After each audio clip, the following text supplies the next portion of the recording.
ክርስቶስ ቤተክርስቲያንን በወደደበት ፍቅር አንቺን አፍቅርሻለሁ። አንድ ባል ሚስቱ ከወለደች በኋላ የእሱ አገልጋይ መሆን ይኖርበታል። ከዛ አብሲቱ ኩሹ ይጠብቀኛል። ስመለስ ነው እንጀራውን የምጋግረው። አንተን የምጋግረው? የኔ አባት እንደዚህ ሳደርግ በይኝ በጥይት ነበር የሚጨርሰኝ። ትውውቅ ታይም፣ አኒቨርሰሪ፣ ከዛ ያንቺ ልደት። የኔ ልደት ያቺ ቀን ብዙ እንትን አላት።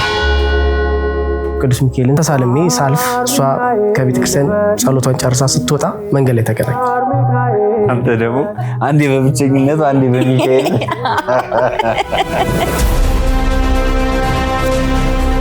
እንዲህ እንደው እንዳልንቀለቀልም ካልሳምኩሽ ምናምን አልልም ነበር። ካልሳምኩሽ ነው። እሷም ፈርታለች፣ እኔም ፈርቻለሁ። ሰው ሁሉ ፍሪ ነው። ቺክን ይሁንልሽ ስቴክ ይሁንልሽ አንባባል። ኤቭሪዴይ እየተገናኘን እርጥብም ስንበላ ጭብስም ስንበላ ደስ ነው የሚለኝ። አሁን እንደዚህ ቢባል ብዙ ሰው ባክ ፊልም ላይ ነው ያለ ሊል ይችላል። በማስጣላና እስከፈለገው እድሜ የሆነ ሰዓት እኮ በቀኝ ይበቃዋል እኮ በቃ አይልም። ገና በግድ ወደ ጣለው ነገር የመመለስ ቴንደንሲ ይኖረዋል ማለት ነው። ፈላስፋ ልትሆን ጫፍ ላይ ስትደርስ ነው የመለሰች። እሷም መጽሐፍ ቅዱሳን ትገልጣለች፣ አንተ ደግሞ የፍልስፍናው መጽሐፍ ትገልጣለህ። ማልቀስ አልፈልግም። እግዚአብሔር ህይወት እንዲጨምርልኝ እድሜ እንዲጨምርልኝ ነው ውሽ ማድረግ። ለሱ መኖር ነው የምፈልገው። በመሃል ቦሌ ዳውንታውንና በአዳይ አበባ ስቴዲየም አካባቢ የሱቅ ባለቤት ልናደርገውት ነው። ዴማው ሪል ስቴት በ30% ቅናሽ እርስዎን የሱቅ ባለቤት ሊያደርግ በዚህ ቁጥር አሁኑኑ ይደውሉ ይላቸዋል። ቀጣዩ ሱቆ ቦሌ ላይ ነው። በዚህ ቁጥር ይደውሉ። እንኳን ደህና መጣችሁ። እንኳን ደህና ቆያችሁ። ሁሉ ሰላም? እግዚአብሔር ይመስገን።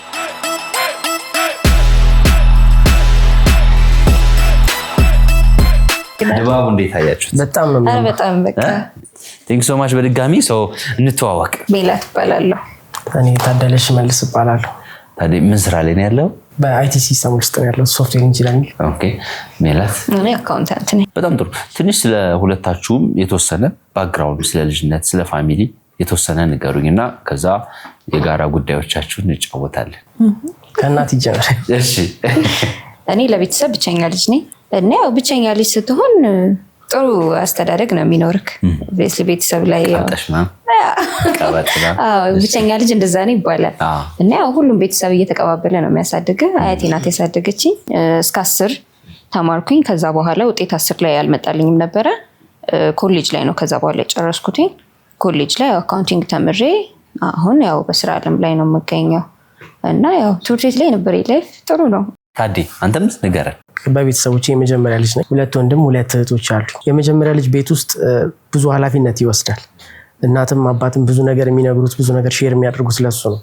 ታናናሾችም ብዙ ጊዜ ታላቃቸውን እያዩ ነው የሚያድጉት ቤት ውስጥ እና እኔ በዛ ሰዓት ስማር አባታችን በረሃ እየተንከራተተ ምናምን ነበር የሚያሳድገን የሚያስተምረን ማለት ነው። የት በረሃ?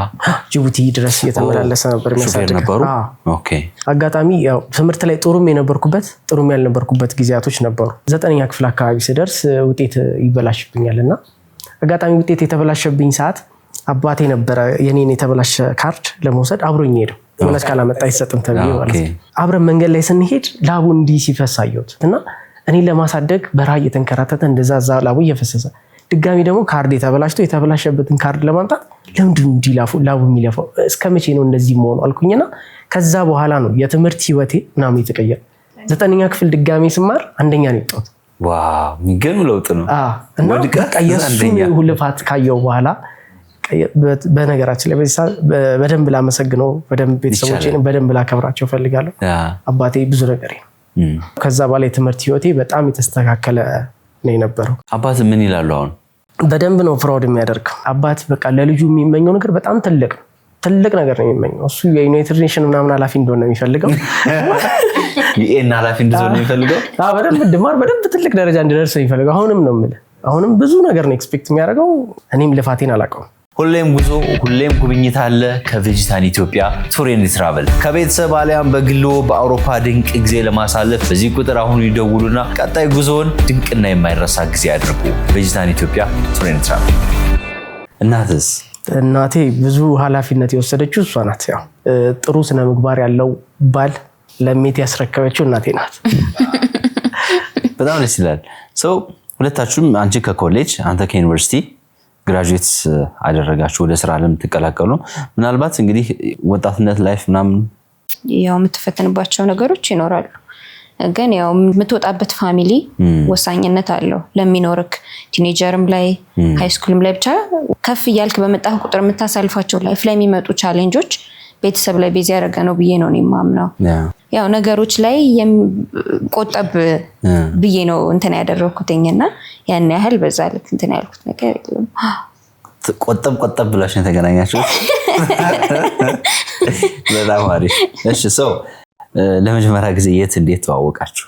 ቅድስተ ማርያም ቤተክርስቲያን ሁልጊዜ ተሳልሜ ነበር ማልፈው እና ተሳልሜ ሳልፍ እሷ ከቤተክርስቲያን ጸሎቷን ጨርሳ ስትወጣ መንገድ ላይ ተገናኘን። መንገዷ ወደ ታች ነው የምትወርደው፣ በመነጽር ቤቶች አሉ አይደል? በዛ ነው የምትወርደው። ነጠላ አድርጋለች። ነጠላ አድርጋለች። እሺ አስፋልት ስትሻገር ተሻገርኩኝ አብሬ። ምን አይታት?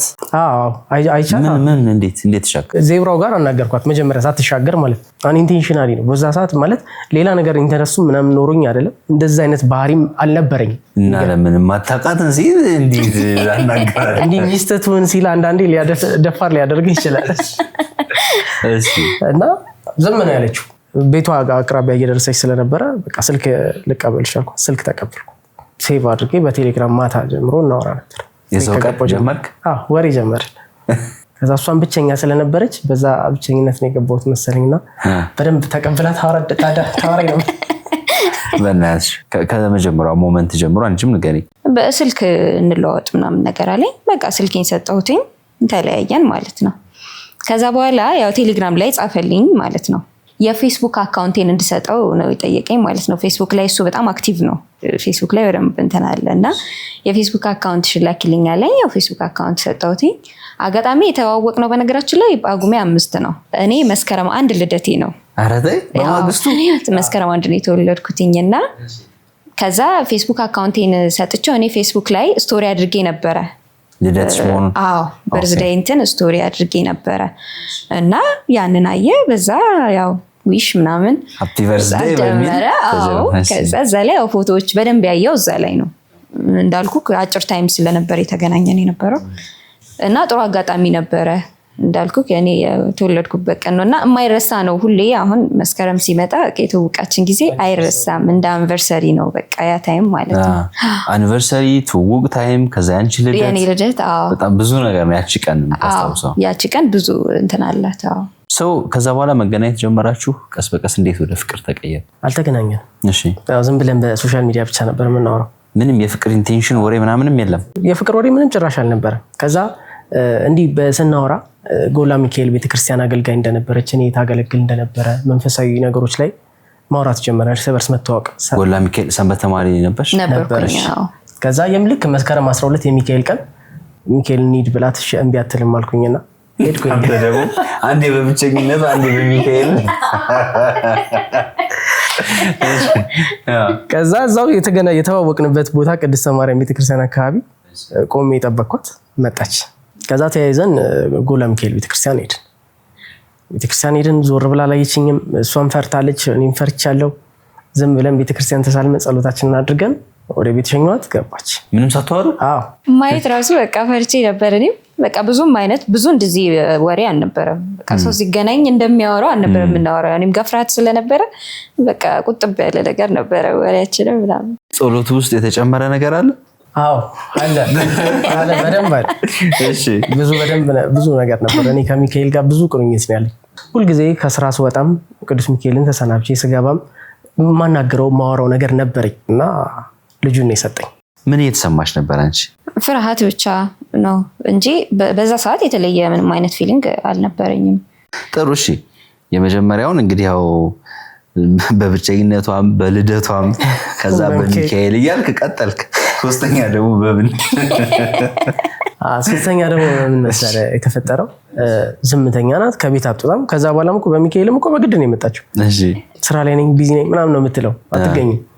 እና ለማግኘት እኔ ሞከር አደረግ ነበር፣ እሷ አትገኝም። ከዛ የሆነ ጊዜ እንዲህ ስናወራ ቅዳሜ እኔ ከሰዓት ነው የምወጣው፣ ደብሮኛል ዛሬ በጣም ነው የጨነቀኝ፣ እዚህ መሆን በጣም ነው ያስጠላኝ ምናምን የሚል ነገር ትጽፍልኛለች ስናወራ ማለት ነው። ስለዚህ ያለኝ አማራጭ ምንድን ነው? ተያይዘን ከከተማ መውጣት አልኩኝና ጻፍኩላት። አይ እመጣለሁ የሆነ ቦታ ወስድሻለሁ አልኳት። ኦኬ እሷ አታውቅም እመጣለሁ የሆነ ቦታ ወስድሻለሁ አልኳት። ከዛ ፏ ብላ መጣች። ከዛ ተያይዘን ቢሾፍቱ ሄድን እንደ ደብረ ዘይት። እኔ ከዚህ በፊት በሰርግ የማውቀው አንድ መናፈሻ ነበረ እና እዛ ሄድን። ፎቶዎች ተነሳን በጀልባ ምናምን ሄድ ምናምን። ከዛ ሪፍሬሽ አደረገ። ከዛ እንዲሁ ዝም ብለን በቃ ምንም ነገር የለንም። ሆነስትሊ ነው የምነግርህ፣ ምንም ነገር የለም። እኔም በጣም ፈሪ ነኝ። ሴት ላይ እንደዛ መቀራረብ ሰው አይደለሁ። እሷም በጣም ፈሪ ነች።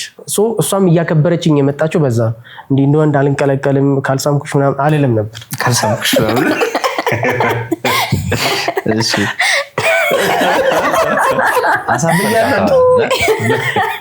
መናፈሻ ወስደ ካልሳምኩሽ ያላልኩ ብቸኛ ወንድ ነኝ እያለ ነው። እና ያ ነገር እንድታከብረኝ ያደርጋት። ምክንያቱም የእሷን ፐርሰናል ቢሄቪየር አጥንቼው ነበር። እንደዚ አይነት ወንድ እንዲህ ኤክስትራ ተንኮል እንዲያሳያት ምናምን እንድትገፋፋት የምትፈልግ ሰው አይደለች። ከዛ ደርሰን ተመለሰን በሰላም ገባች። ከዛ በኋላ ለረጅም ጊዜ አልተገናኘንም ነበር። ምክንያቱም ጠፋ መገናኛ። አንተ ምክንያት ጠፋ። ምክንያቱም በቃ እሷም ሻትለማ። ከዛ በኋላ ያው የተዋወቅን አካባቢ እኔ ስራ አልጀመርኩም ነበረ። ከዛ በኋላ እኔም ስራ ጀመርኩኝ። ያው ስራ መጀመሪ ጥሩ አጋጣሚ ሆነ። ወጣ ስለነበር በስራ አጋጣሚ ከስራ ስወጣ እንገናኛለን፣ እሱም ከስራ ሲወጣ ማታ ላይ እንገናኛለን። የተወሰነ ሰዓት ተገናኝተን እኔም ወደ ቤት እሱም ወደ ቤት ይሄዳል። ያልተገናኘንበትን ጊዜ ነው ያካካስ ነው። ከዛ በኋላ ራሳችሁ ፍቅር ውስጥ አገኛችሁት ወይስ ጥያቄ አቀረብ? አንድ ቀን እንደዚህ የፍቅር ስሜት እኔ ጋር እየተሰማኝ ሲመጣ ይሄ ስሜት እሷ ጋር እየተሰማት ሊሆን ይችላል አልኩኝና መናገር እንዳለብኝ አሰብኩ። ከዛ የሆነ ነገር መንገር ፈልጋለሁ ምናምን አልኳኝና ከዛ መንገር ፈርቼ ስልኩን ዘጋሁት። ከዛ እሷ ልነግረኝ የፈለከው ምንድነው ካልነገርከኝ ምናምን አለች። እኔ ከበደኝ በቃል መናገር። ከዛ ሶሻል ሚዲያ እጽፍልሻለሁ አልኩኝና ቴሌግራም ላይ ጻፍኩላት። ከዛ ሴት አይደለች ተግደረደረች፣ ትንሽ ላስብበት አለች።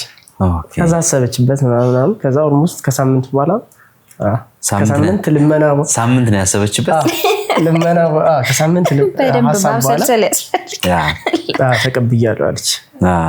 ከዛ በኋላ ዳይሊ እንገናኝ ነበር። እሷም ስራዋን በደንብ መስራት ጀመረች። እኔም ከስራ ስወጣ 11 ሰዓት እንገናኝ ነበር። ስንገናኝ ቤተክርስቲያን ነበር የምንሄደው። መንፈሳዊ ህይወት ላይ እኔ ጋር ደክሜ የነበረበትን እሷ ድጋሚ ያነሳችው እኔ ጋር ቤተክርስቲያን ሲሄድ የጸሎት ሰዓት ላይ ቀኑ ሙሉ ያሳለፍኩት በጣም የሚረብሹ ነገሮች ቤተክርስቲያን ሲሄድ ይረጋጋጫል። ከዛ በቀጣዩ ቀን እንደ አዲስ ሰው በደንብ ራሴን ማሰብ ራሴን ማግኘት ጀመርኩ እና 11 ሰዓት ስንገናኝ ቤተክርስቲያን እንገናኛለን። እሷም ወደ ቤቷ ሸኝቼ እኔ ወደ ቤት ሄድ ነበር። እንደዛ ነበረ። ከዛ በኋላ ያለው ነገር ይቀጥላል። ምን ያህል ጊዜ ቆያችሁ በፍቅር? 4-5 ዓመት አካባቢ። 4 እስከ 5 ብዙ ነው አይደለ? ብዙ ነው የቆየነው። እንዴት ነበር? 4-5 ዓመት አሪፍ ነበረ። ማለት ሁሌ እንገናኛለን። በተቻለ መጠን ያው ክፍተት ላለመፍጠር እንሞክራለን እና ያው ጥሩ የመጠናናትን ጊዜ ነው። አንዳንዴ ጊዜ ስትወስድ ጥሩ ነው ለነገሮች፣ የሚኖርህ ነገር ያጠነክረዋል እና እኔም በደንብ እሱን የማወቂያ ጊዜ ነው የሆነኝ የነበረን ታይም። በፍቅር ህይወት ውስጥ ምን ከባድ ጊዜ አሳለፋችሁ? ፋይናንሻል ቻሌንጅ ይኖራል።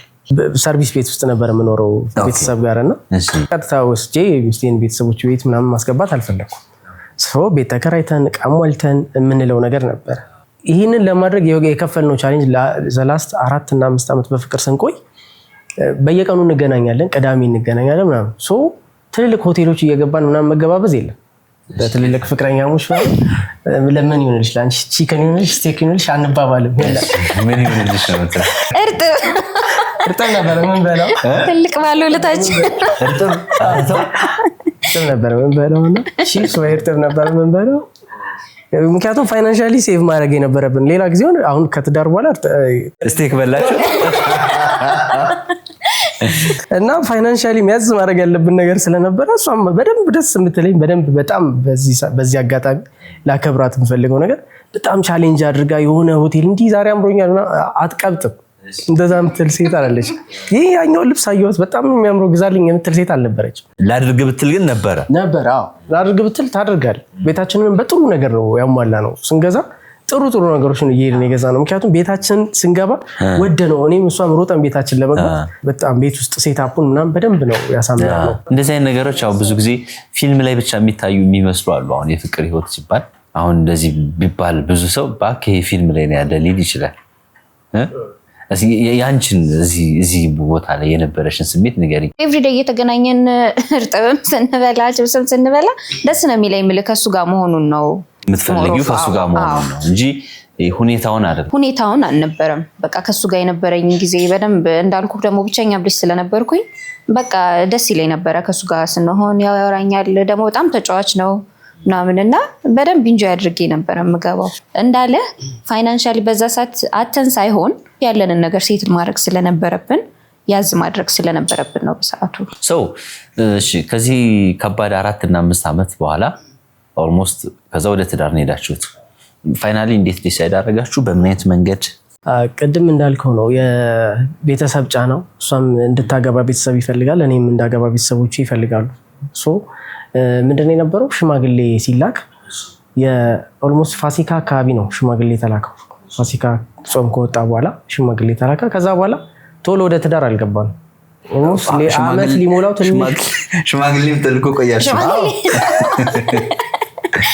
አመት ሊሞላ ትንሽ ነበር የቀረው። ድጋሚ ልትልክ ነበረ ተረስቷል ተብሎ ይሄ ነገር ከቆየ ድጋሚ ያስልከዋል ይሉኝ ነበረ ጓደኞቼ። ቆየ።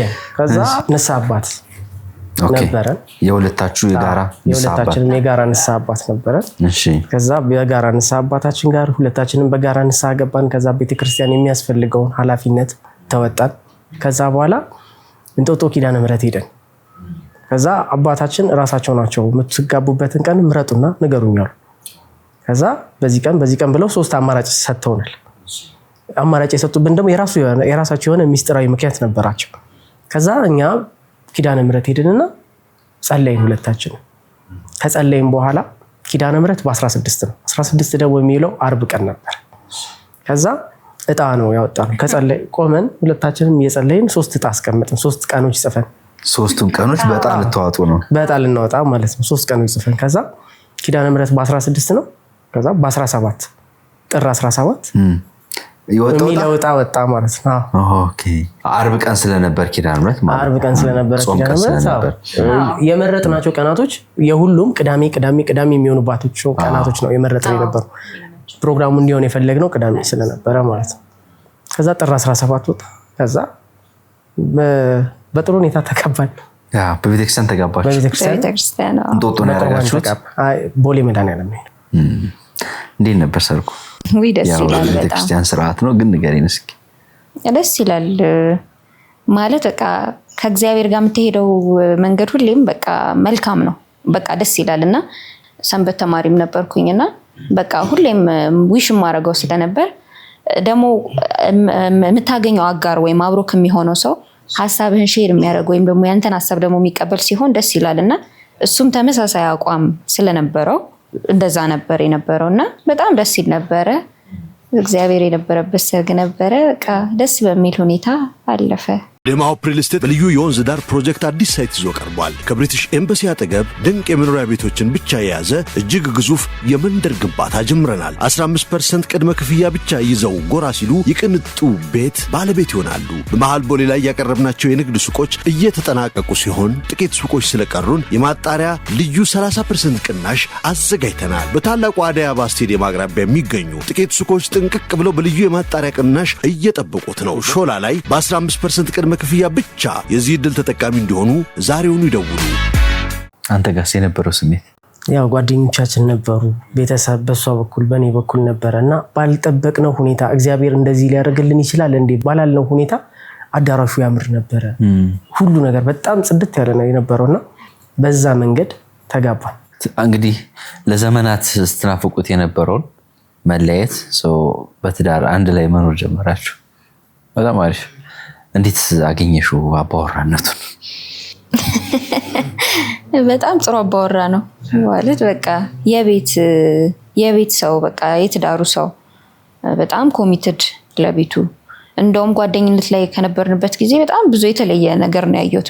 በጣም ብዙ ጠንካራ ነገሮችን ያኔ ያው እንዳልኩ የተወሰነች ሰዓት ነው የምንገናኘው። ማውቀው ፐርሰናሊቲም ቢኖር ግን ልክ አብረህ ስትኖር ይቀየራል። ጓደኝነት ላይ እንዳለኸው አይደለም የሚሆነው። ሁሌ አብረህ ነው የምትኖረው። ያለውን ነገር አብረህ ነው ቻሌንጅ የምታደርገው ምናምንና የነበረው ነገር በጣም ደስ ይል ነበረ። ጥሩ አባወራ ነው በቃ ማለት በጣም ፕራውድ ማረግበት ማንንም ጋር የትም ቦታ በጣም ደስ ብሎኝ እንደዚህ አይነት ባል እኮ ነው ብዬ በጣም ኮርቼ የምናገርበት ባል ነው እና እሷን ስኔት አገኛት ትዳር ላይ ስትገቡ በስማ መቼ ነው ምን ሆኖ እንዳልከው ወንድ ልጅ ስትሆን ብዙ ነገር ነው ኤክስፔክት የምታደርገው ብዙ ኃላፊነት አለብህ ህይወትን ለመቀየር ትዳርን ይዘህ ከብዙ ነገር ውስጥ ለመውጣት ሚስትንም ልጅንም ተሸክመ ነው የምትጋጋጠው ህይወት ውስጥ እና እዚህ ውስጥ አብሮ የሚለፋ አብሮ የሚደክም ሰው ስታገኝ በጣም እድለኛ እኔ እንደዛ አይነት ሴት ናት የተሰጠችኝና በጣም ትልቅ በረከት ናት ለኔ በቃ የህይወቴ መስመር የተስተካከለበት መንገድ ዛሬ እዚህ ላይ ለመድረሴ ትልቅ መሰረት ናትና በጣም ዜር ያክፍልኝ ዋው በጣም አሪፍ እሺ አሁን በትዳር ምን ያህል ጊዜ ቆያችሁ ማለት ነው በፍቅር እንግዲህ ኦልሞስት ወደ 5 አመት ምናምን በትዳር ወደ 2 አመት ሊሞላ ነው 2 አመት የአንድ ልጅ ወላጆች የአንድ ልጅ እናትና አባት ሆነናል ካነን ይባላል ካነን አዎ ማን ነው እንደዛ ያለው በጋራ ነው ምክንያት አላችሁ በጣም ረጅም ጊዜ ስም ሳናወጣለት ቆይተን ነበረ በጣም ኮንፊውዝድ ሆነን ማለት ነው ስም የለው ነበር በቃ አልነበረው ቤቢ እያለን ነበር እሺ የሚመጥስም በቃ ማለት እንደዚህ እንበለው እንደዛ እንበለው እና ደግሞ ሞር ሚኒንግፉል እንዲሆንም ደግሞ ፈልገን ነበርና ያው ፋይናሊ ያው እዚህ ስም ላይ ወሰንን ማለት ነው ያው ካነን ማለት ሾመን መረጠን ክህነት ተሰጠን እንደማለት ነው እና ያው ለኛ ደግሞ እግዚአብሔር መርጦ ነው እሱን የሰጠን ባርኮን ነው ስለዚህ ያው ካነን ብለናል ታማሽ ሁሌም ጉዞ ሁሌም ጉብኝት አለ ከቬጂታን ኢትዮጵያ ቱር ኤንድ ትራቨል ከቤተሰብ አሊያም በግሎ በአውሮፓ ድንቅ ጊዜ ለማሳለፍ በዚህ ቁጥር አሁን ይደውሉና ቀጣይ ጉዞውን ድንቅና የማይረሳ ጊዜ ያድርጉ ቬጂታን ኢትዮጵያ ቱር ኤንድ ትራቨል በልጅ መባረክን አባት መሆን እንዴት አገኘው ጥሩና የተለየ ስሜት አለው ሞር ኃላፊነት የምትቀበልበት ነው ሞር ደግሞ በህይወትን በጣም ደስተኛ የምትሆንበት ነው ውጪ ወጥቶ ስራ ሰርቶ የሆነ ገንዘብ ማምጣት ብቻ በቂ አይሆንም እዚህ ጋር ባለቤት ከወለደች በኋላ እንደ ባል ፕሮቴክት ማድረግ ያለበት ብዙ ነገሮች አሉ መሆን ያለበት ነገሮች አሉና አንድ ባል ሚስቱ ከወለደች በኋላ በር ጠባቂ መሆን ይኖርበታል የሷ አገልጋይ መሆን ይኖርበታል እሷን መንከባከብ ግዴታ ነው የሚሆነው ለውጦቿን ሴት ልጅ በሆርሞን በጣም ብዙ ነገሮች ነው የምታስተናግደው የእርግዝና ጊዜዋ በተለይ በጣም ብዙ ነገሮችን ያሳለፍንበት ጊዜ ነው የነበረው አጋጣሚ የስኳር መጠኗ ትንሽ ከፍ ብሎ ስለነበረ እዛ ላይ በደንብ አነብ ነበረ ከሐኪሞች ጋር ብዙ መካከር ነበረ እናትነት ማለት አንዳንዴ በቃላት አትገልጸው ይከብዳል ብቻ እናትነት እንደዚህ ብለህ የምትገልጸው ስሜት አይደለም በቃ ልጅን ሳየው ህይወት እግዚአብሔር ህይወት እንዲጨምርልኝ እድሜ እንዲጨምርልኝ ነው ውሽ ማድረግ ለሱ መኖር ነው የምፈልገው ጥሩ ምን አይነት ላይፍ ነው ያላችሁ አሁን ላይፍ ስታይል ያላችሁ ነገር እስኪ ታዲያ እኔ ስራ ለመሄድ 11 ሰዓት ተኩል አካባቢ ነበር አላርሜን ቀጥሬ አላርም ሲጮህ 11 ሰዓት ተኩል ልብሴን ለባብሼ ነበር የምወጣው እና እሷ ከወለደች በኋላ ወደ 10 ተኩል ከፍ አደረኩት የምነሳበትን ሰዓት ማለት ነው 10 ተኩል ከፍ አድርጌ ምንድነው የማደርገው በዛ ሰዓት ስነሳ ሶሻል ሚዲያ ላይ ፖስት ካደረግነው በኋላ ሰው ኮሜንት ይሰጠናል ቡላ ምናምን ሰራላት በወተት ደግሞ ብትሰራው ይላል ሰው ከዛ በቀጣይ ደግሞ በወተት ከዛ የተለያዩ ቫራይቲ ያላቸው ነገሮች ለሷ ለማቅረብ ስፔሻሊ አሁን እኔ ነኝ ያለው እኔ ሰርቼላት የኔ እናት ታግዘናለች በተረፈ ብዙ ኃላፊነቱን ግን ወስደው የራስ ሰው ከሆነ ራስ ኃላፊነቱን መውሰድ ራስ መጋጋት ራስ የተመወጣት የራስ ኃላፊነት ነውና እንደዛም ሲሆን ስትወጣው በወቅቱ ፈተና ሊመስል ይችላል የሆነ ጊዜ ላይ ግን ስታስበው ትደሰትበታል እኔን ቻሌንጆች እኮ አልፌ ነው ዛሬ እዚህ ያለው ትላለና ምን አይነት ጠንካራ ጎን እንዳለ የምታይበት ነውና አጥሚት ሰርቼላት በፔርሙስ አድርጌ ቡላ ሰርቼ እዛው ቁርሷን ስትበላ እዛው አጠገቧ ቁጭ ብያይቺ ከዛ ደግሞ ከስራ ስመለስ ደግሞ መገዛዛቸውን ሱፐርማርኬት ገብቼ መገዛዛቸውን ነገሮች ገዛዝቼ እመጣለሁ እሱም ሰራላታለሁ እና ዛሬ ይሄን ነው መብላት ያለብሽ ፕሮግራምሽ ይሄን ነው እያልኩ በዛ ማኔጅ እያደረኩ ነው አንተን ያረስካት ሙሉ ሷት ነገር እሺ ተናገር እንዴት ነበር ያ ጊዜ ምን ፊል አረክሽ ከመጀመሪያው ጀምሮ ይከብዳል ለሊት ነው ተነስቶ ቁርስ ሰርቶልኝ አብልቶኝ አጥሚት እንዳለክ ሰርቶ ገንፎ በቃ አራስ ቤት የምጠቀማቸው ነገሮች አድርጎልኝ ነው ወደ ስራ የሚሄደው የነበረው ከዛ ያውላሉ ማታም ይመጣል ተመሳሳይ ሩቲን እና በቃ ያሳዝነኝ ነበር ግን ያው ስራ ነው የሚውለው ለሊት ይደክማል ተነስተክ ሰርቶ ምናምን ተማድረግና ያው በዚህ አጋጣሚ እሱንም ከሱም በላይ ደግሞ በጣም እናቱን ማመስገን እፈልጋለሁ። የሱ እናት ማለት እንደ እናት ሆና ኖርጄንም በደንብ ቴክ ኬር እያደረገችልኝ እኔንም በደንብ እየተንከባከበችኝ ያው ያን ጊዜ አልደፍ ነው እና እግዚአብሔር ይመስገን። ያው ሲያልፍ ሁሉም ነገር ቀላል ይመስላል፣ ቦታው ላይ ስትሆን ነው የሚከብደው። በጣም የሚገርም ነው። እንዴት ለአንተ እንዳልከው እንግዲህ አሁን ሶሻል ሚዲያ ላይ ፖስታችሁት ብዙ ሰው አይቷል ያን ጉዳይ። ከዛ በኋላም በዛው ነው የቀጠልክበት። ምንድነው ይሄ ቤት ውስጥ በተለይ በጣም ብዙ ቪዲዮዎቻችሁ ላይ ስራዎች፣ አክቲቪቲዎች፣ የኪችን ስራዎች ላይ በደንብ እናያለንና እንደ ፓሽን እሷን እንደማገዝ ወይስ እንደ ኃላፊነት እንዴት ነው የምታየው እሱ ነገር? እኔ መጀመሪያ እሷን ደስ እንዲላት እፈልጋለሁ። እንደባል በጣም ደስ ብሏት በቃ ደስ የሚል ባል እኮ ነው ያለኝ፣ ደስ የሚል ትዳር እኮ ነው ያለኝ እያለች የትም የምትመሰክርበት ትዳር እንዲኖራት እፈልጋለሁ። ከሱ ነው መነሻው ማለት ነው። ስለዚህ አሁን ሌሊት ተነስታ አብሲት ጥዬ ምናምን ጠዋት ቀስቀሰኝ እሺ ስትነሳ ቀስቀሰኝ ትላለች እና ስትነሳ አልቀሰቀሳትም። እኔ ለብቻ ነው ቀስ ብዬ እነሳና ሄጄ አብሲቱን ጥልላታለሁ ምናምን። ከዛ አብሲቱ ኩፍ ብሎ ይጠብቀኛል። ስመለስ ነው እንጀራውን የምጋግረው። አንተን የምጋግርበት ጊዜ አለ፣ እሷም ትጋግራለች እኮ። ግን የሆነ ነገሯን ወስድና እኔ ኃላፊነቱን እወጣለሁ። እንጀራ ጋግሬላት አብሲቱን ጥዬ ምናምን ጨራርሼ ምናምን እንትን የምልበት ሰዓቶች አሉ። ይህንን የማደርገው እሷን ደስ እንዲላት እንደገና እንደ ኃላፊነትም ወስደዋለሁ። ያ ማለት ምን ማለት ነው? እሷ ስራ ላይ ወጣ ታግዘኛለች። እኔ ወጥቼ ስራ ሰርቼ እንደመጣው እሷም ጠዋት ወጣ ከኔ ጋር ስራ ሰርታ ነው የምትመለሰው። ስለዚህ የውጭውን ስራ እስካገዘችኝ ድረስ የቤቱ ስራ ደግሞ የእሷ ስራ ብቻ የሚሆንበት ምክንያት የለም። ስለዚህ ቤት ውስጥም በደንብ አግዛታለሁ። ለእኔ ደግሞ ኢንተርቴንመንት ነው እንዳልኩ የምውለው ከኮምፒውተር ጋር ነው ከሲስተም ጋር ነው የምውለው እና ኢንተርቴን የማደርገው እዛ ጋር በምሰራቸው ነው። ኪችን ላይ የምትሰራቸው ነገሮች እንዳለ ሰው ከገባው አርት ነው። ሞስት ሽንኩርቱ፣ ቃሪያው፣ ቲማቲሙ ምናምን ከለራቸው ደስ አይልም። ቲማቲም ከለራቸው ነው ኮምባይን ስታደርገው የሚያምር ነገር አለው። ፖድካስት ከፍቼ እያዳመጥኩ ሌላ ታይም የለኝም ያንን የማደርግበት ስራ ላይ የስራ ሰዓት። ስለዚህ ፖድካስት እሰማለሁ መንፈሳዊ ነገሮችን እያዳመጥኩኝ ምናምን። ያንን አንደኛ ለእኔም ኢንተርቴንመንት ነው፣ ለእሷም ትልቅ ኢንጆይመንት ነው። ኢንተርቴን ታደርግበታለች፣ ደስ ይላታል። ስለዚህ በእሷም ደስተኛ ሆናበታለች። እናመሰግናለን። እና እንደ ኃላፊነትም ወስጄ ነው ያንን ነገር ማድረገው። ደስተኛ ነኝ፣ ያንን በማድረጌ ደስተኛ ነኝ። ሰው ምን ይላል? ጥሩ ጥያቄ፣ ቆንጆ ጥያቄ በጣም አለ። አዎ ሚል አለ። በጣም ወንዶ ነው አብሲት ስትል ሲያይ ምናልባት ያልተለመደ ስለሆነ ብዙ በብዛት አሁን በዚህ ጊዜ ላይ ያለው ጀነሬሽን እንዴት ነው? እንደ ድሮ ጋቢ ለብሰ ኮፍያን አድርገህ ቆሎ እየቆረጠምክ ሪሞትን ይዘህ አትችልም። እንደዚህ አይነት ወንድነት ቀርቷል። ሴቶችን በማገዝ ኢንተርቴን በማድረግ በመረዳት ነው። ለመረዳት የተወሰነ መንገድ ስትሄድ ደግሞ ሴቶችም የተወሰነ መንገድ ይገባቸዋል። ቻሌንጅ ይኖረዋል። አብዛኛው ሰው ግን ሶሻል ሚዲያው ላይ ፖስት ከማድረግ ከጀመረም በኋላ የተረዳው እንዴት ነው? በጣም ተቀብሎታል። በጣም ብዙ ሰው በቃ እንደዚህ አይነት ወንድም የለም ወይ የሚሉኝ በጣም ብዙ ሴቶች አሉ። ወንድም እንዳርልን ወንድም የለውም ወይ እሱ ብቻ ነው ወይ የቀረው 10 ሺህ ነው የሚሏት ብዙ ሰዎች አሉ። አወስዳችኋል።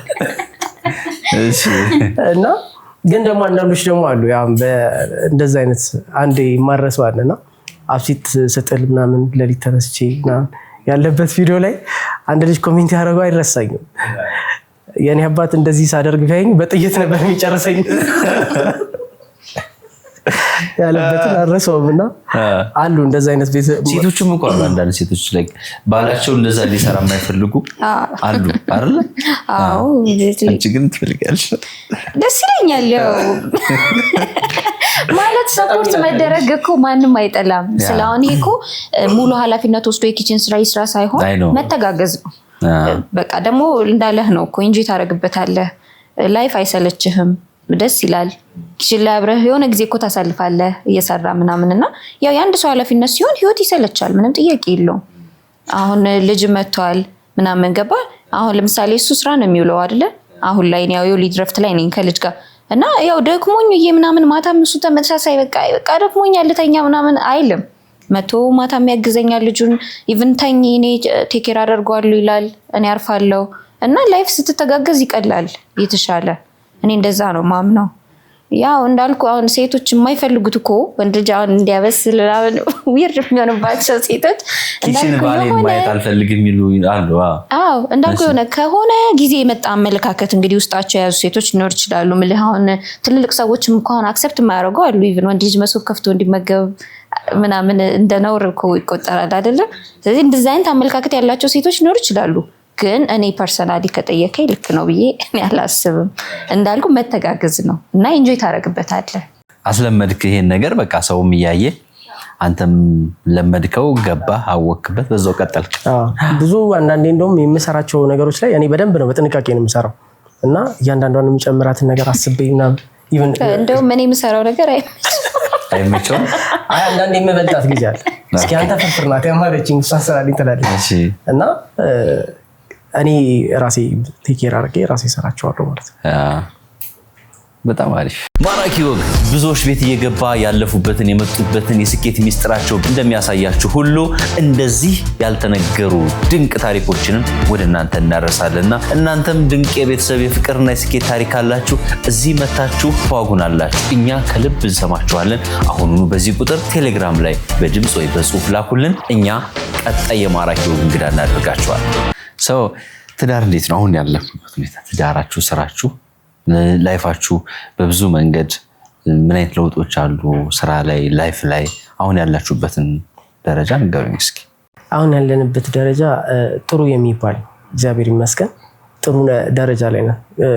ያለፍናቸው ጊዜያቶችን እንዳለ እነዛን ሁሉ ቻሌንጆች እነዛን ሁሉ ውጣ ውረዶች አልፈን በልጅ ተባርከን አለን አሁን ላይ እና ሶሻል ሚዲያ ላይ ፖስት እናደርጋለን። ሰውም ኢንተራክሽኑ ጥሩ ነው እና የተለያዩ ኢንጌጅመንቶች ላይ በደንብ ነው ፓርቲሲፔት እያደረግን ያለ ነው።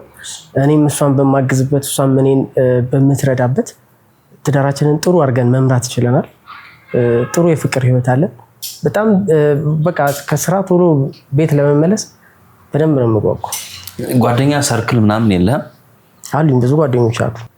አይ ሚን ላይክ ከስራ ቶሎ ወጥቼ ወደ ቤት ምናምን ስትል ታይምን የሚሻሙ የሆነ ታይምን የሚወስድ ለእንደዚህ አይነት ነገር ኤክስፖዝድ አይደለሁም። ያ ማለት አንደኛ ቤት ውስጥ ሚስትህም ትጠብቃለች፣ ልጅህም ይጠብቃል። ትንሽዬ ልጅ ከሱ ጋር እያወራ በቃ ንጹህ ህሊና ካለው ትንሽዬ ልጅ ጋር እያወራ እየተጫወትክ የምታሳልፈው ጊዜ በጣም ነው ደስ የሚለውና የምትጓጓው የቱ ጋር ስትሆን ነው። እኔ ፐርሰናሊ የሚያጓጓኝ ከሚስቴ ጋርና ከልጄ ጋር ሲሆን ነው። እንዳልኩ ቤታችንንም ጥሩ የፍቅር ህይወት እንዲኖረን አድርገን አሁን ቪዲዮ ሶሻል ሚዲያ ላይ ምናምን ፖስት ስናደርግ መጀመሪያ በቪዲዮ የምንዝናናውና የምንስቀው እኛን እና በጣም ስቀን ተጫውተን በቃ ስንቀርጽ እዚህ ጋር ቁም እዛ ጋር ቁም ምናምን ስንባል ቢሃይንድ ዘ ሴን ያለው ነገር በጣም ነው የሚያስቀን እና የሚያዝናናን እና ለራሳችንም በተለይ በእርግዝና ጊዜ የነበረውን ነገር ሪከርድ ማድረግ መጀመራችን ምናምን ሚሞሪ ማስቀምጠንበታል፣ የራሳችንን ትውስታ ማስቀምጠንበታል እና ያለው ነገር ጥሩ ነው። እግዚአብሔር ይመስገን። ሜላት ምናልባት ታዴ ወደ አንቺ ህይወት ባይመጣ ኖሮ በፍቅር የዛሬ 7 ዓመት እነዚህ 7 ዓመታቶች እንዴት ያልፉ ነበር? ምን አይነት ላይፍ ሊኖርሽ ይችል እንደነበር ኢማጂን አስበሽ ታውቂያለሽ? እሱ ወደ ህይወትሽ ባይመጣ ማሰብ አልፈልግም አይኖር ብዬ ማለት 7 ዓመት ያለሱ ብዬ ማሰብ በጣም ይከብደኛል። እሱ ከመጣ በኋላ በቃ ሙሉ ለሙሉ ነው እኔ ጋር ያለ ነገር ብዙ ነገር የተቀየረው ማለት ነው። እንዳልኩ ከኔ በጣም ያው በብዙ ዝም ማለት እንደዚህ እንዳልኩ ብዙ ወደ ውጪ እና ይሄ ብዙም የጓደኛ ላይፍ ማለት ጓደኞች አሉኝ ግን እንደዚህ በጣም በጓደኛ የተከበብኩም አይነት ሰው አይደለሁም እና ብዙ ነገሬ ብቻ ነገር ላይ ነውና እሱ ከመጣ በኋላ ግን እንዳልኩ ተጫዋች ነው ፈን በጣም እንትን ነውና በቃ ላይፌን በጣም በብዙ ነው ያቀለለልኝ በጣም እና እኔ 7 ዓመት እንዴት እንዳለፍ ነው ራሱ አሁን ላይ እግዚአብሔር በቃ በልጅ ባርኮን እዚህ ጋር ደርሰን ሳስበው አንዳንዴ አይመስልህም የሆነ ታይም ላይ ጀመርከው ነገር እንደዚህ ቁም ነገር ላይ ትልቅ ቦታ ላይ ደርሳል ብለህ አትጠብቅምና የሆነ ቦታ ላይ ቆመህ ስታየው ያው እግዚአብሔርን ታመሰግናለና እኔ እሱን በማወቄ በ7 ዓመት ውስጥ እግዚአብሔር ወደ ህይወቴ ስላመጣው በጣም ነው እግዚአብሔርን የማመሰግነው። እንደዚህ አይነት ባል አለ ወይ እስከምላው በእውነት ትዳር ላይ ከገባው በኋላ ያው ትዳር ውስጥ ከመግባት በፊት ብዙ የምትሰማቸው ኔጌቲቭ ነገሮች አሉ። ሰው የሚያወራው የተለያየ ነገር ማለት ሰው እንደ ህይወቱ ነው ወደ አንተ ሪፍሌክት የሚያደርገው እንዳለፈበትና የምትፈራቸው ነገሮች አሉ። እንደዚህ ይሆናል እንዴ ምናምን ሰዎች አስተያየት ሲሰጡ አንተም ለራስ ህይወት የምትፈራው ነገር አለ። ግን እኔ ፍጹም ከዛ በተቃራኒ ነው ትዳሬን ያገኘሁት። በጣም አሪፍ። እሺ የሷ ወደ አንተ ህይወት መምጣት ምን ሰጠ? እሷ እኔ ህይወት ውስጥ ከመምጣቷ በፊት የነበረው ነገር እኔ ጋር ደስ ይላል የሚል ግምት የለኝ። ያ ማለት ምን ማለት ነው? ብዙ መጽሐፍትን አነብ ነበር። እሺ ያው ፍልስፍና መጽሐፍቶችን ምናምን አረተው በደንብ እዳፈራለሁ፣ በደንብ አነባለሁ፣ በደንብ ጠይቃለሁ። የሚያስቱ መንገዶች ብዙ አሉ፣ በተለይ እንደዚህ አይነት መጽሐፍቶች ውስጥ የፍልስፍና መጽሐፍቶች ውስጥ እና የሷ ወደ ህይወቴ መምጣት እንዳልኩ አላስፋልቶን ጫፍ ላይ ስትደርስ ነው የመለሰች። አንዳንዴ ስላት በቃ አንዴ ያግባበንም እሱ ነው። እኔ አንድ ፍልስፍና ጥላለሁ ነው ይሄ ልክ አይደለም ብላ አስፋልት ታብራራ ትሞክራለች። እሷም መጽሐፍ ቅዱሷን ትገልጣለች፣ አንተ ደግሞ ፍልስፍና መጽሐፍ ትገልጣለህ። ባለመግባባት እንግባባ ነበር። አዎ በደንብ መንፈሳዊ ነገር ላይ በጣም ፌስ ያደርጋል። በጣም በቃ ማለት ለምን ይሄ እንዴት በቃ በጣም እንትን ነው፣ በጣም ይጠይቃል በጣም እና ከኔ ጋር በጣም በብዙ እንግባባብ ነበር። አንቺ መጽሐፍ ቅዱስ ነው? አዎ በቃ እኔ ማቀውን የራሴን መንፈሳዊ ማምንበትን ነገር ነው እንትን ምለው። እሱ ደግሞ እዚህ ጋር ከመጽሐፍ ፍልስፍና በወቅ የሆነ ሌላ ኦድ ነገር ነው የሚነግረኝ እና ጭራሽ በቃ እንግባባም እና ያው እኔም በራሴ መንገድ እሱም በራሱ መንገድ እንከራከራለን። ሁሉንም ነው የማነበው። በዚህ በኩል እንዳልኩ ፍልስፍናዎቹንም ባነብ፣ በዚህ በኩል ምንም ነገር አይቀረኝም። ገድላትንም ሁሉንም ነገር አነባለሁ። ተደበላልቆበት በዛ ውስጥ ነበረ የነበርኩት። እዛ ሲቹዌሽን ላይ ነበር። እዛ ሲቹዌሽን ላይ ነን እና እሷ ደግሞ ጥሩ የመንፈሳዊ ሰው ነች። እንዴት ነበር የምትግባቡት? ወይ በጣም ከባድ ነበረ። በቃ በጣም ነው የምንከራከረው። እኔም የራሴን ሀሳብ ይዤ በማውቀው ልክ፣ እሱም ደግሞ በጣም እንዳልኩ በጣም ላላመነበት ነገር እስከ መጨረሻ በቃ ካላመነበት አይሆንም ጭራሽ እና በጣም እስከ መጨረሻው ነው የሚሄደው። ሊያሳምነኝ ይሞክራል፣ እኔም ላሳምነው ሞክራለሁ። ፋይናሊ ግን ያው እሱም ቀስ እያለ እየተሰበረ መጽሐፍ ቅዱሱ አሸነፈ። ከአጀንዳችን ውጭ ቢሆንም አንድ ነገር ልንገርህ። እኔ በጡት በማስጣል አላምንም። ልጆችን ማለት ህፃናትን ጡት በማስጣል አላምንም። ማለት የእናቱን ጡት በቃኝ እስከሚል ድረስ በደንብ መጥባት አለበት። እስከፈለገው እድሜ በቃኝ እስኪ የሆነ ሰዓት እኮ በቃኝ ይላል አይልም። ያንቺ 3 ወር ነው። ስለዚህ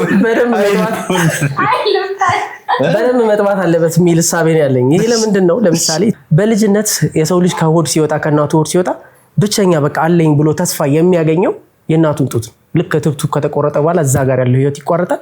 አለኝ ብሎ ብቸኛ የሚያገኘው ተስፋ የእናቱ ጡት። ስለዚህ በጣም ትልቅ መመኪያው ነው። ይህንን ነገር ማስጣል ተገቢ አይደለም ብዬ ነው የማስበው። ያ ማለት ልክ ወንድ ልጅ ተወልዶ ጡት እያጠባችሁ በግድ በቃ ከ2 ዓመት በኋላ ወይ ዓመት በኋላ ምናምን የሆነ ነገር ቀብታ እንዲመረው ታደርገዋለች፣ ታስጠለዋለች። ኦኬ ሰው ዛሬ እዛ ፍልስፍና ነው በግድ ወደ ጣለው ነገር የመመለስ ቴንደንሲ ይኖረዋል ማለት ነው። እሺ እና በዚህ እንደዚህ አይነት ሀሳቦችን አነሳለሁ፣ እንከራከራለን። ይሄንም ሀሳብ ታነሳለህ እና እንዳታስተዩ እያልኳት ወደ ጥያቄው ስንመለስ እኮ የእሷ በአንተ ህይወት ውስጥ መምጣት ምን ጠቅመዋል? ከዚህ አይነት ፊሎሶፊ ህይወት አስወጥቶኛል። የሚገርም ነው። በመሃል ቦሌ ዳውንታውንና በአደይ አበባ ስቴዲየም አካባቢ የሱቅ ባለቤት ልናደርገዎት ነው። ዴማው ሪል ስቴት በ30% ቅናሽ እርስዎን የሱቅ ባለቤት ሊያደርግ በዚህ ቁጥር አሁኑኑ ይደውሉ ይላቸዋል። ቀጣዩ ሱቁ ቦሌ ላይ ነው። በዚህ ቁጥር ይደውሉ። አሁን መንፈሳዊ ህይወት ላይ ያላችሁ ፈጣሪ ጋር ያላችሁ አታችመንት እንዴት? በጣም ጥሩ ነው። በደንብ ነው የምናመሰግነው ዛሬ ላይ ስላደረሰን። ደግሞ በጣም ከምንም በላይ በቃ የፍቅራችን ፍሬ እግዚአብሔር ደግሞ በልጅ ባርኮናል። ልጅ ደግሞ በጣም ትልቅ ነገር ነው። በምንም የማታገኘው ትልቁ እግዚአብሔር በረከት የምታየው በቃ ልጅ ውስጥ ነው እና በጣም ነው እግዚአብሔርን የምናመሰግነው ሁሌም። ፍቅራችሁ እንዴት ነው የምትገላለጹት? ብዙ ጊዜ ያው ፍቅር መግለጽ ላይ እሱ ጎበዝ ነው ከኔ የተሻለ። ብዙ ንግግር ላይ ጎበዝም አይደለሁም፣ ነገሮችንም እንዲህ እንትን ማለት ላይ ጎበዝ አይደለሁም። እሱ በደንብ ማለት ኤቭሪዴይ በቃ ሁሌ እንደሚወደኝ ይነግረኛል፣ ሁሌም እንደሚያፈቅረኝ ይነግረኛል። ከመንገር በላይ ደግሞ ያው በተግባር የማያቸው ብዙ ነገሮች አሉ። አንዳንዴ ቃላት ብቻውን ብዙ ባዶ አያደርግም። ያው የምትናገረውን መኖር አለብክ። የሱ ይበልጣል ነው የሱ ይበልጣል ነው። እሷ እንደዚህ ባትሆንልኝ እኔ እንደዚህ ሆናል የሚል ግምት አልነበረም። ያ ማለት አሁን ፍቅራችንን ለመገላለጽ እኛ ቴሌግራም ላይ ረጅም ነገር ነው የምጽፍላት አሉ። በፊት የምጽፋቸው ይህን አሁንም እጽፋለሁ። ለምሳሌ የሆነ ቀን ጠብቄ ልክ ቀኑን እኮ ስታስበው የ7 ዓመት ከሆነ ወር ምናምን ልክ ወይ የተገናኘበት ነው ወይ የሆነ ነገር ያረክበት ነው ወይ የተጋባበት ነው ወይ ሽማግሌ የተላከበት ቀን ነው። ሶ ቀኑን ስትቆጥረው የሆነ ነገር ታገኛለህ፣ የሆነ ሚኒንግ አለው። ወይ የሚካኤል ቀን ነው፣ ሚካኤል ያገናኘን ነው። መድኃኒዓለም የቆረብንበት ቤተክርስቲያን ነው። ልክ መድኃኒዓለም በ27 መድኃኒዓለምንም አመስግኜ ለእሷ የምጽፈው ነገር አለ። ቴሌግራም ላይ ረጅም ነገር ነው አሁንም ማለት ይሄን ያህል ቀናት፣ ይሄን ያህል ወራት፣ ይሄን ያህል ሰዓታት፣ ይሄን ያህል እያልኩ በእያንዳንዱ ውስጥ በጣም የምጽፍላትና የማወራቸው ነገሮች አሉ። ከዛ በዘለለ ደግሞ በጣም የተለየ የሚያደርገው ፍቅርን ለመገላለጽ ስጦታ። ኦኬ ጎበዝ ነኝ መሰለኝ። በጣም ጎበዝ ነው ስጦታ ላይ ነው። አዎ ኦኬ። የራሴ ልደትም ሲሆን እኔ ባለ ልደት ብዙ ጊዜ ቁጭ ብሎ ልደቴ ነው ሁሉም መጥቶ ስጦታ ይስጡኝ ብሎ ሊጠብቅ ይችላል። እኔ የራሴ ልደት ቀን ሄጄ ስጦታ ልሰጣት እችላለሁ። ገዝቼ ምናምን ይዤ እመጣለሁ። በአንተ ልደት? በራሴ ልደት ቀን በቃ የተወለድኩበት ቀን ነው፣ ደስ ያለኝ ቀን ነው። ደስ ባለኝ ቀን ደስ ስለምትለኝ ለሷ የሆነ ነገር ገዝቼላት ሄዳለሁ እና የተለያዩ ነገሮች ነበረ እየገዛው የምሰጣትና ዚስ ታይም ሪል ፍቅር የለም ለሚሉ ምን ትላላችሁ? አለ አለ የለም ለሚሉት ግን የለም ለሚሉት የለም ግን አለ እንዳልኩ ነው። ሙላ አንዳንዴ ያው እኔ በግሌ እንግዲህ የራሴን ፐርሰናል አስተሳሰብ ስነግርህ ሁሉም ነገር ያው የጸሎት መልስ ነው ብዬ ነው የማስበውና የሰው ልጅ ፍቅርም ህይወትም ትልቁ ነገር ያው በቃ ትወለዳለህ፣ ታድጋለህ፣ ከዛ ያው ትዳር ነው እኮ አይደለ ፋይናል እና በቃ እግዚአብሔር ነው በትዳር የሚባርክህ። ትልቁ ደግሞ የሚጠየቀውም እግዚአብሔር ነው ብዬ ነው የማስበው። እኔ አሁን እሱ የጸሎቴ መልስ እንደሆነ ነው የማስበው። በቃ እግዚአብሔር ነው የሰጠኝ፣ በእግዚአብሔር ቤት ነው የሄድነው። አሁንም እግዚአብሔር ነው እዚህ ጋር ያቆመን እና ፍቅር በደንብ አለ በደንብ እግዚአብሔር ራሱ ፍቅር አይደል እንዴ?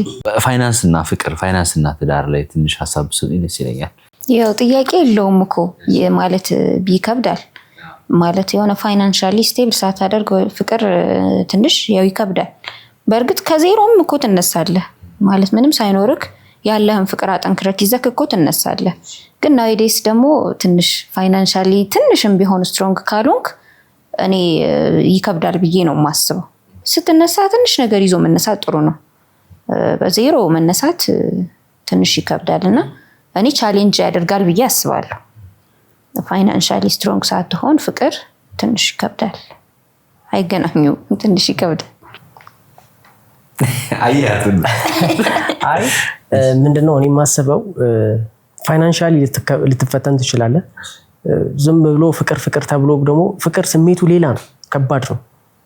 ዝም ብለህ በቃ ስለተፋቀርክ ብቻ መኖር የምትችል ይመስላል። ግን ይሄ ፋይናንሻሊ በቃ ለምንድን ነው እኔና አንቺ ተጋብተን መኖር የማንችለው ምናምን ልትል ትችላለህ። ፍቅር ውስጥ ስትሆን የምታይበት እይታና ትዳር ውስጥ ስትሆን ቤትን የምታይበት እይታ የተለያየ ነው። ስለዚህ ፍቅርንና ፋይናንስን የሚያገናኛቸው መቼ ነው? ፍቅር ላይ በነበርክበት ሰዓት ፋይናንሻሊ ያለ ችግር አይታወቅም። ልክ ትዳር ውስጥ ስትገባ ግን ሊታወቅ ይችላል። ያኔ ይገለጣል። ሲገለጥ ትዳርን ከሚያፈርስብህ መጀመሪያ በፍቅረኝነት ጊዜ ላይ የነበርክ እየተቸገርክም ቢሆን ማስተካከል ያለብህ ተጨማሪ ስራዎችን መስራት ካለብህ። ምክንያቱም ትዳር ማለት ቤት ነው። ቤት ደግሞ ኑሮ ይፈልጋል። ስለዚህ ያንን ኑሮ ለመኖር ፋይናንሻሊ ያለህን ነገር ቢያንስ በአካባቢ ላይ በምትኖርበት አካባቢ ሊያኖርህ የሚችል ቤቴን ሊያስብል የሚችል ነገር ከተጋባ በኋላ እሷን አስቀምጠህ ውጪ የማያስብልህ ነገር ቢውልድ ብታደርግ ፋይናንሻሊ ኢምፓክት ሊኖረው ይችላል። ግን ፍቅር ብቻውን ያኖራል ማለት አንችልም። ፋይናንስ ስላለህም ቀጥታ ፍቅር ውስጥ መግባት ትችላለህ ማለት አይደለም። ስለዚህ ሁለቱንም ባላንስ ማድረግ ያስፈልጋል። ባላንስ ካልሆነ ያው ቅድም ያልከው የባላንስ ኢሹ ማለት ነው። ባላንስ ካላረከው ላይፍ ከባድ ነው። ስለዚህ ፋይናንሱን እየሞከረ ደግሞ ላይሳካለትም እኮ ይችላል። ከጣርክና ከሞከርክ ላይሳካ የሚችልበት ጊዜ ሊወስድ ይችላል። ታይም ጊዜ ሊፈልግ ይችላል። ብዙ ጊዜ ፌል ማድረግ ይኖራል። ብዙ ነገር ይኖራል። ብዙ ጊዜ ምን እንሰማለን? በችግሬ ጊዜ ምንም ባልነበረኝ ጊዜ ከጎኔ የነበረች ምናምን ሲባል እንሰማለን አይደለ? ያን ከነ ፋይናንስ ችግራቸው አሸንፈው እዛ የደረሱ ሰዎች እንደዛን ስለምንሰማ ብዬ ነው። ኤግዛክትሊ። ፍቅር ራሱ ትዕግስት ይፈልጋል። ምንም ጥያቄ የለውም። አንዳንዴ የምትወደው ሰው ከሆነ እኮ ችግር የለውም። ፊቸር የምታስብ ከሆነ ነገ እዚህ ጋር ደርሳለሁ ብለህ የምታስብ ከሆነ እኛም እኮ ትላንት ላይ ፋይናንሻሊ ስንቸገር ምንድነው ግን ፊውቸር ላይ እንደዚህ እንሆናለን፣ ነገ ላይ ይሄንን እናሳካለን፣ ነገ ላይ ይሄንን እናደርጋለን፣ ቤታችንን በዚህ መንገድ ቢውል እናደርጋለን ብለን አስበን ነው እንጂ መንገጫገጭ የሌለበትና ሳይከብድህ የምታልፈው ፍቅርና ህይወት የለም።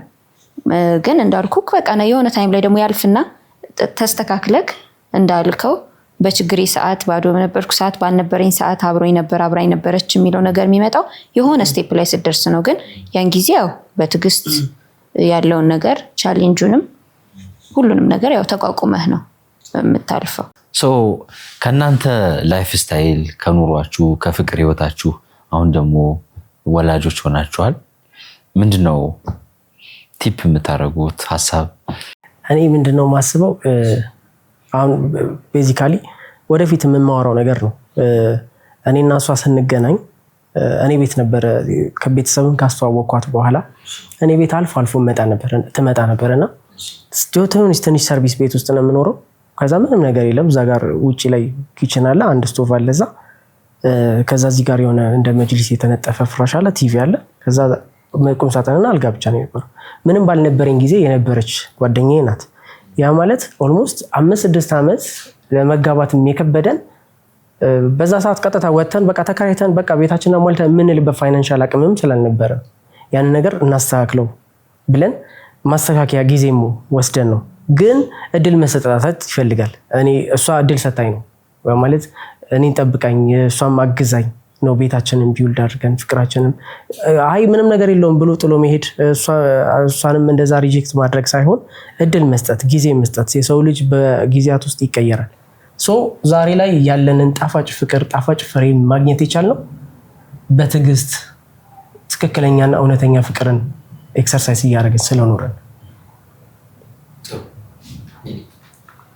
አዎ ማለት እንደ ትምህርትም ከሆነ ፍቅር በቃ ትልቅ ትዕግስት ይፈልጋል። ጊዜ መስጠት አለብክ፣ ታማኝ መሆን አለብክ። እምነት ትልቁ ነገር ነው። ትረስት ግድ ያስፈልጋል። እና እነዛ ነገሮች ካሉ ማለፍ ትችላለህ። እና ዛሬ የምናያቸውን ብዙ አመታት ያስቆጠሩ ባለትዳሮች የምናየው ይሄንን ሁሉ ነገር አልፎ ነው፣ ቻሌንጅ ሳይኖረው ሳይሆን ግን እነዚህኛዎቹን ነገሮች አጠንክሮ መያዝ ብዙ አመታትን አብረህ እንድትቆጥር ቤትክ ሰላም ኖሮት በቃ ደስተኛ ትዳር ደስተኛ ህይወት እንዲኖርህ የሚያደርገው እሱ ነው። ፋይናሊ ፍቅራችሁን መገላለጽ ትችላላችሁ። እንግዲህ ከስጦታ ባለፈ ዛሬ ሚስቴን ሜሉ በጣም ወድሻለሁ፣ በጣም ነው የማከብርሽ። ህይወቴን ዘመኔን ሙሉ ለአንቺ ነው የምሰጥሽ። እኔ አንቺ ካን ይፈልገሽ ምንም የምታጭው ነገር የለም። ልክ ክርስቶስ ቤተክርስቲያንን በወደደበት ባሎች ደግሞ ሚስቶቻችሁን ውደዱ ለተባለ ክርስቶስ ቤተክርስቲያንን በወደደበት ፍቅር አንቺን አፍቅርሻለሁ። ኑሪልኝ።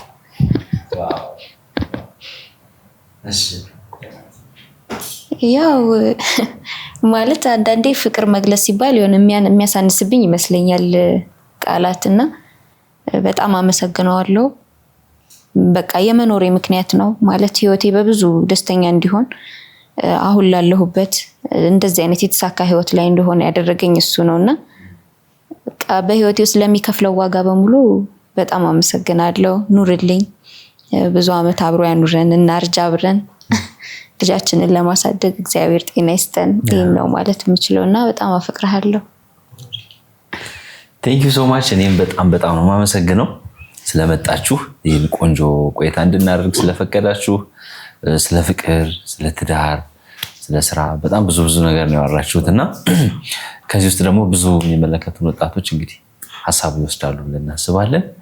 እግዚአብሔር ያክብርልን። ቴንክ ዩ ሶ ማች። ሁሌም ጉዞ ሁሌም ጉብኝት አለ ከቬጂታን ኢትዮጵያ ቱር ኤንድ ትራቨል። ከቤተሰብ አሊያም በግሎ በአውሮፓ ድንቅ ጊዜ ለማሳለፍ በዚህ ቁጥር አሁን ይደውሉና ቀጣይ ጉዞውን ድንቅና የማይረሳ ጊዜ ያድርጉ። ቬጂታን ኢትዮጵያ ቱር ኤንድ ትራቨል